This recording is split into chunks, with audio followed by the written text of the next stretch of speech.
the first employee of Whoop. She runs their research team in AI, part of the leadership team. She's kind of tracking where this product is going. You know, I call Whoop the Nike of Boston, but not in Beaverton or whatever, Oregon, but here. But I think now it's disrupting health. Let me ask you a few questions, Emily. Whoop flagged COVID from breathing rate before symptoms showed. Soon, what does the wrist product that Whoop has people wearing tell an ordinary person about their body that they cannot know today? So the story behind us being able to detect COVID, and we're actually the first wearable to do this, and we published a paper on it June, a peer-reviewed publication in June of 2020. And what we basically noticed was that in people who were getting COVID, what was interesting about the original strain of COVID is that you'd incubate for about 14 days. So you were infectious, you had gotten, you could get other people sick, you were already sick, but you weren't yet symptomatic, you weren't reporting illness. And so the problem was that during that period, you'd go hang out with friends and spread the disease. And so what we noticed is that during that 14 days, even though you weren't yet experiencing symptoms, your body was starting to fight back. And so your respiratory rate was actually creeping up. And so we were able to detect COVID in over 80% of cases 3 days before symptom onset. And during that time period when you were highly contagious, tell people to start social distancing, even though legally they were supposed to, many people weren't. What was sort of really interesting in that finding is that had those same people gone with their respiratory rates to the emergency room or to any clinician, they would not have been flagged as abnormal, because for the most part, respiratory rates are considered normal when they're between 12 and 20 breaths per minute. And for most people, night after night or day after day, your respiratory rate really doesn't change all that much.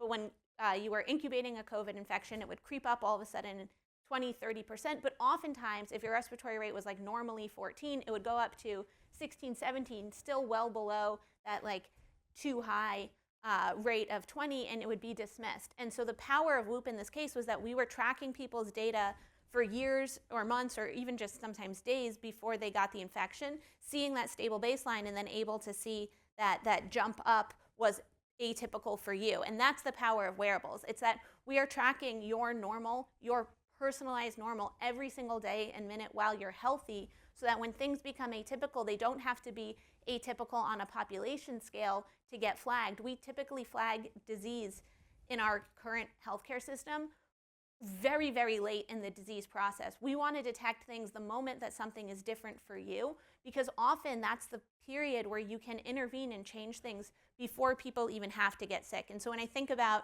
250 years from now, or even frankly 5 years from now, what healthcare should look like, it's we should know that you're getting sick before you get sick, and we should be able to fix it before you get sick. So it's not just flagging 3 days before symptom onset, hey, you're about to have a rough couple of days. It's actually, hey, could we actually have done something in that time period so that you never actually have to get sick? All right. Today we track sleep, recovery, strain, and fitness. There's a whole bunch of different devices. Whoop is one of them. What will humans be measuring about themselves 50 years from now? What's the future? And so this isn't an infomercial for Whoop, but just as you see these wearables, like where do you see this going? I think that the really interesting thing that we're seeing is that right now wearables are mostly tracking phenomena that the healthcare system has already defined, right? We didn't make up sleep. We just found a really simple way to track it. We didn't make up stress. We found a simple way to track it, et cetera. What we're seeing with AI are these almost like not human readable latent spaces where you can find some kind of state and not actually describe it and not really know what it is, but find that it is predictive of some bad outcome. And so the thing that I get very excited about is not just taking the markers that the current healthcare system knows how to track and finding frictionless ways to monitor them continuously, but actually tracking things that nobody knew how to track before. I think one of the things that we are the most proud of is a couple years ago we published a paper in partnership with the University of West Virginia, and we found a novel digital biomarker for preterm birth. So this was something that now can be used to predict prematurity 7 weeks before the natural onset of labor that clinicians were never looking for. But now that we've shown and we've published this paper, showing this new biomarker exists, all of a sudden there's a new tool in our tool belt. And so I think AI is going to make that true across every condition very quickly at a much larger scale. Emily, yes or no? Will human performance become something we can engineer?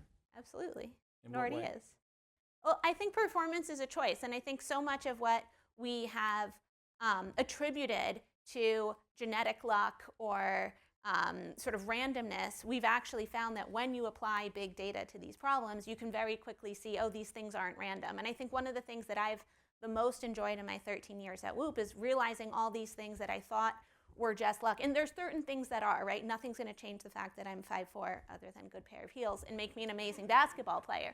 But like, just because I might have a family history of some condition, or just because, I can only run so fast today, we found that like if you actually use these digital twin models and find what have worked for people like you, you can advance performance way faster than what traditional models of performance enhancement have led us to believe in the past. What does peak human look like in the future? I think peak human is not getting sick. The vast majority of us in this room are likely to die of one of 21 different chronic diseases, almost all of which are entirely behavior modifiable. And I think that access to the right information and access to the behaviors that modify these risk factors is something that has to become much more ubiquitous, and I think that we're going to see those go away. So there's a graveyard of wearables that Sure. just haven't made it. Like, I don't know, there were foot trackers, and can't even name some of the ones that have gone out of business. I don't follow GLP-1s, Yeah. but there's some companies that are now trillion-dollar companies. Yep. How can a little company in Boston build a relationship with the health system and become a trillion-dollar industry? Kind of like the relational database was invented by Mike Stonebreaker, but he thought it was too simple, and it went out west, and that became Oracle and the database industry. How can what you guys are doing pave a new relationship with healthcare and become a game changer for society?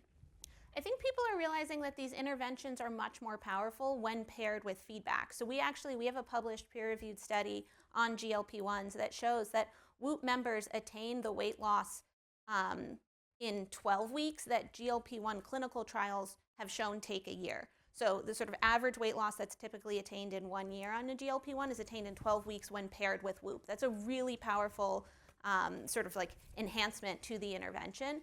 And so we get really excited about how do we pair with providers so that they can better triage, follow up with their appointments, understand what's working, and change courses more quickly.